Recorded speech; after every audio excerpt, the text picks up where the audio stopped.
This is my very first NAS drive. I know, I'm late for the party, and I somehow managed to completely bypass mechanical drives stuffed inside loud and blazing hot towers. I'm really sad I missed that experience. No, you're not. In this video, I'll be showing you how incredibly easy it is to get your own NAS drive up and running.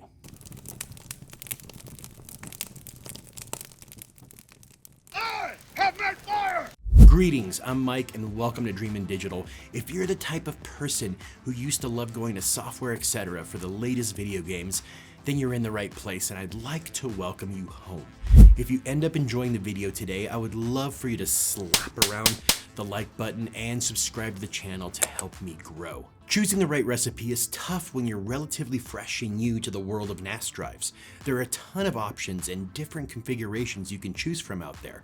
LincPlus and Silicon Power thought I had a compelling plan for this NAS project, and they were kind enough to send these out to me so I can join the rest of humanity and integrate a proper NAS into my home lab.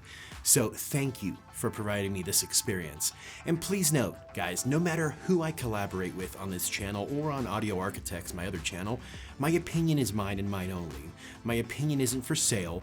I'm not for sale. So now that we got that out of the way, let's see what this NAS is all about. A NAS, or network attached storage, is basically a small computer packed with hard drives that lives on your home network, letting you store, backup, and access files from all your devices in one central place. Think of it like your own personal cloud, except you control everything and it's local, which gives you full control over privacy and security without having to pay expensive cloud subscription costs. If you're tired of managing external drives or losing track of which computer holds which files, a NAS solves it all by consolidating everything: photos, videos, documents, while offering data protection through RAID, which is a feature that if one drive fails, your data can still be safe. Plus, many NAS drives integrate with apps like Plex for media streaming, support remote access so you can reach your files on the go, and offer add-ons like home surveillance or virtualization software, making them incredibly versatile for beginners and for the super nerds. It's easy to install and manage with user-friendly interfaces that are easy to learn to use, and it can grow with your needs. Start with one drive and expand as you need it. I'm personally just doing 3 drives for now. Where I'm going to get the most out of this, I feel, is the ability to work on projects on my laptop, dump the files onto the NAS, and then pick right back up on my desktop and vice versa. I think for anyone looking to enhance your home lab or streamline your digital life, it's a smart investment that delivers peace of mind.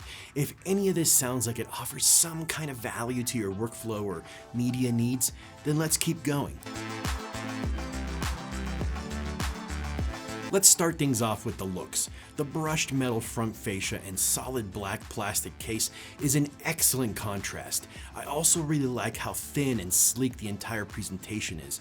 It feels like they tried their best to build something that can fit anywhere and match almost any decor.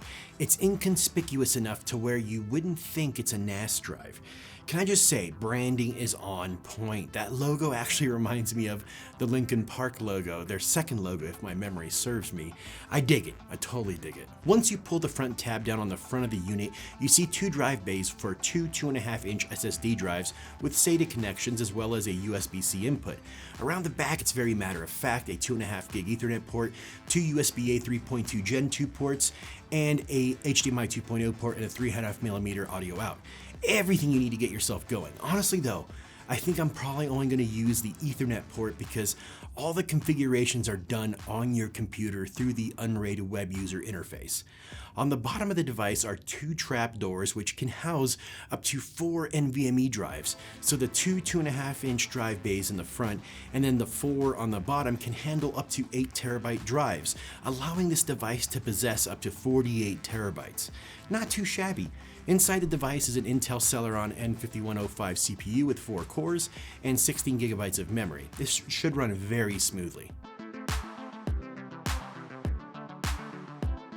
Now, once I was all hooked up, it was a rough start for me on the configuration side. I didn't know anything about NAS drives or Unraid. I mean, I can figure my way around the tech world fairly well, I would say, but putting together elaborate home networks is an area where I'd actually opt to phone a friend, to be honest. Theoretically, this device should have been plug and play, so just to break down the process, once you get it all plugged in, you need to redeem an activation code that's provided in the box or opt for the 30-day free trial to get an extra month of service, and to test the waters on Unraid, which is the software LincPlus decided to roll with. This should have been an easy transaction, and I should have been up and running in literally a few minutes. However, I kept getting an error code when installing my license key, and I couldn't shake it. I knew deep down it was a total skill issue, but... Are you stupid or something? Bruh. I looked online for help, and I ended up reaching out to Unraid's customer care. It was like midnight on a Friday night, mind you, at this point. And they got back to me early the next morning on a Saturday morning. Thank you guys for that, by the way.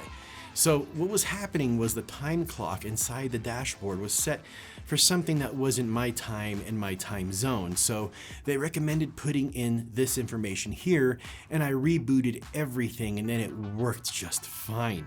So if you're having this issue, you can copy the NTP server info. Just remember to use your own time zone, obviously.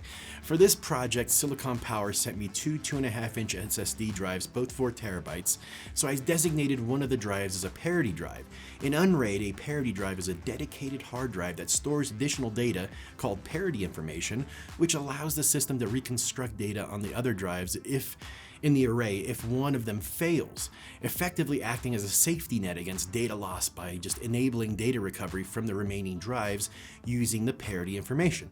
I use the other as just a normal drive. Now, I can add 4 additional NVMe drives, so I decided to add a 1 terabyte Crucial NVMe to act as a cache drive. Why did I do this? Well, because without a cache drive, you're looking at an average of 30 to 50 megabits per second speed, which is god-awful slow. So by adding a cache drive, files can be written to the cache drive first before going to the array, improving performance and efficiency. In this case, it more than doubled the speeds, up to like 105 now. I can access this setup remotely from my desktop. You just have to create a user account and password.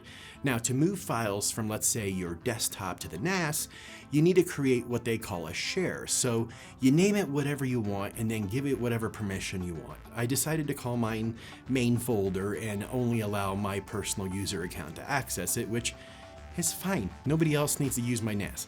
And that was pretty much it for me for now. I mean, I do want to dive in deeper into all the apps you can install on this thing. There's tons of them from the app tab on the main UI. There's a lot of stuff you can do with this device, but we will save that for another video, I think. I'm glad I chose this recipe for my NAS, even though I'm not 100% comfortable just yet with how all this works. I'm confident that after doing some good research and asking the right people the right questions and watching the right videos on YouTube, I should be right as rain in no time. This is a staple now in my home lab, since I was missing a master storage solution. For the price of entry, which is only $399 for the N1, I don't think it's a tall ask. Plenty of value there. You definitely get your money's worth. Now, where you're gonna go broke is buying the drives. I feel like I should have been doing this years ago, guys, but hey, no time like the present. If you have any questions, I'll do my best to answer them in the comments below. However, if there are any of you out there who have a wealth of knowledge with Unraid and network storage solutions, please criticize my solution and help me grow, and the others on here that might be interested in this part of the hobby can gain more of an understanding and perhaps teach us some tricks of the trade to make our lives a bit easier. I'd love to hear from all of you. I'll never pretend to know something I don't, guys, and I'll be the first to admit I learned the majority of my knowledge of NAS drives just from doing this video alone. Thank you so much for sticking around until the end. This was definitely a fun yet educational video to film, I think, for me. I had a lot of fun though, and I hope you all did too. If you'd like to become a legend of the channel, I do have a Patreon where you can join for after filming commentary and for just general support of the channel. If you enjoyed the video and got something from it, I would love for you to subscribe to the channel to help me grow. Make sure to tell the like button to do bad things. and ring the bell to get notified every time I drop a new video. Thank you all again. Take care.